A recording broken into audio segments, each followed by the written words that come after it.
சத்தமே இல்லை. அவங்க அம்மா நினைச்சது ஒண்ணுமே வாங்கி கொடுக்கல மகன், அதனாலதான் அப்படின்னு.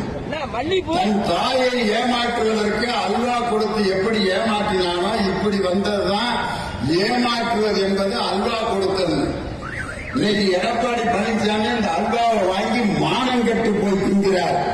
இதுக்கு பேசாம வேற எதையாவது சாப்பிட்டு போயிடலாம். அன்னைக்கு நான் சொல்றேன், சேலத்துக்கு கோயம்புத்தூருக்கும் மதுரைக்கும் மெட்ரோ ரயில் திட்டத்தை கொடுப்போம் என்று 2024 தேர்தல் வாக்குறுதியிலே ஒன்றிய அரசு கொடுத்தது.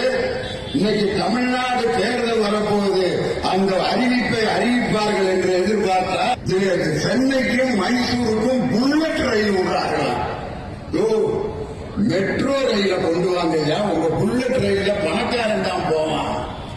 இப்படி எடப்பாடி இன்று அடிமையாக மோடிக்கும் அமித்ஷாவுக்கும் சேவகம் செய்து கொண்டிருக்கக்கூடிய எடப்பாடி பழனிசாமிக்கு